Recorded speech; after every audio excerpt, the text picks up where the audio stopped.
আপনাদের পরিচিত দুই দল আসি গেছে মারমুখী ভঙ্গিতে। এই মাঝখানে যে অদ্ভুত জীবটাকে দেখতেছেন এটার নাম রেফারি বল বগলের তলে। এখনই খেলা শুরু হবে। চমৎকার পরিবেশ, মেঘযুক্ত মাঠ, কর্দমাক টাকা। রেফারি এদিক ওদিক তাকাইতেছে, খেলা শুরু করে। বাঁশি ফুট মারমাকি লম্বা বাঁশি দেখছেন, এরকম বাঁশি জিন্দিগিতে কেউ দেখে না। খেলা শুরু হয়ে গেছে, রেফারি বল ছাড়া তো তারা চাচ্ছে, বললে তারা ধুচ্ছে না, সামনে কোনো বল নেই, একজন আরেকজনের পিছিয়ে ধরতে আর খালি লাথি মারতে আছে। কি সুন্দর শারীরিক ক্ষমতা দেখছেন, খালি কাটতে চিনতে করে। রেফারি ফরম নিশ্চিন্তে সুইংগাম চাপাই দিয়েছে, লড়ে জোরে না। এবার আবার বল বানায় সুইংগাম দিয়ে বাচ্চে, বল সুইংগামের লগে আটকে গেছে, বল আর ছোটে না। এতে কি কাম করলাম, রেফারি মুখের ভিতরে বল মারি দিয়ে, এটা তো গোল পোস্ট না, তবু মারি যে বল ছুটে না, ছুটে গেছে বল মারলো, কই মারলো আল্লাহ মালুম। একজনে পাইছে আমা আমা, একই আলামত দেখছেন নি, বুটের লাগে সিঙ্গেম লাগছে, সিঙ্গেল লাগে বল লাগছে, তেমন বল ছুড়ে দেয় না। কি করবো, তাৎক্ষণিক ভাবে ডিসিশন চিন্তা করলে যে দৌড়ে রেফারিকে দৌড়াচ্ছে, রেফারি দৌড়ে হেঁটে দৌড়ে, রেফারি দৌড়ে হেঁটে দৌড়ে, দৌড়াইতেছে আমা মামা মামা, রেফারি কাছে ভরে গেছে। কি মজা লাগলো, ঠিকই দিছি। আমি এবার উত্তেজিত হয়ে যেতে, ডোন্ট মাইন্ড।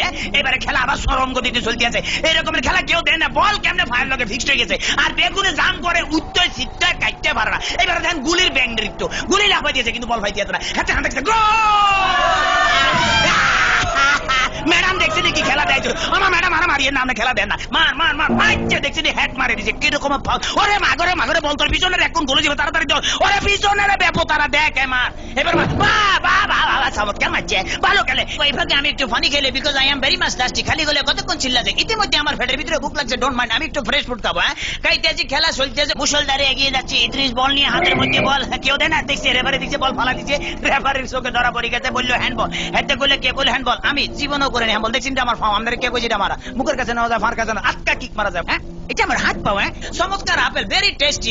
চমৎকার, খাইতে যা মজা লাগে না, কেমন জানি একটু চমৎকার চমৎকার জেলি জেলি ভাব আছে। হোয়াট ইজ দিস, এটা কি খেলাম? লেগে তো শক্ত শক্ত লাগতেছিল, মাইকের হ্যান্ডেল খাই ফেলেছিলাম। খেলা চলতেছে, বাবা কি কিক পাইলে দেখছেন। হেতারা কিন্তু আগে ওই মার্শাল আর্ট করতে মোস্ট প্রবলি, এই দলটা বুঝছেন, মার্শাল আর্টের খেলা এমন ধরে কিক মারে, বল ভালো খালি মারতে, মারস না, আগে যায় মারিয়ে, বাবা ফ্যান্টাস্টিক। এবার আবার বললে যে সামনেটা মারিয়ে, সামনেটা মার, এবার আবার আগে যে সামনে করে বলে সার্ভি রেখে মারে, মার মার মার। এটা কি বলি খেলা হইতে আছে না মার্শাল আর্ট হইতে একমাত্র আল্লাহ মালুম। এবার বোধহয় রেফারির ভাগ্যে খারাপই আছে না, এত বড় বাসি দিকে হাতে ঘাবড়ে গেছে, জীবন এরকম বাসি দিকে। ঠিক আছে ভাই, সরি, আমি আর মারতাম নাম আমার পথ ছাড়ি দেন। খেলা শুরু হাতে ডস দিল, এমন ডস দিয়েছে ফাঁচুর কাটতে গেছে। এবারে বোধহয় ফাইনাল মারবো। হ্যাঁ, এটিএম লইতে আছে, মারতে আছে, মারতাম ফাইল না, হেতারা বুঝি পালে যে তাড়াতাড়ি ব্যারিকেড ধরনের নিত্যের ভঙ্গিমে আগায় যাইতে আছে। এইবারে বোধহয় যাইব কিনা যায় না। এবারে খেলা আবার ডস খাই গেল, সেকেন্ড ম্যান হেতো ডস গেল, থার্ড ম্যান হেতো খাইলো। এবারে ফোর্থ ম্যান মনে মারবো না, বলার মারণ লাগে নয়, এমন টিয়া দিল যে টিয়ার লগে ফাঁচুর কাটতে পড়ে গেছে। মাঠ ফ্রি বললে আগায় যাইতে গোল। মনে হচ্ছে আমি জিতে গেছি, মনে হলে আমি জিতে গেছি। কথা বলছি মানিকগঞ্জের ভিতরা গ্রাম।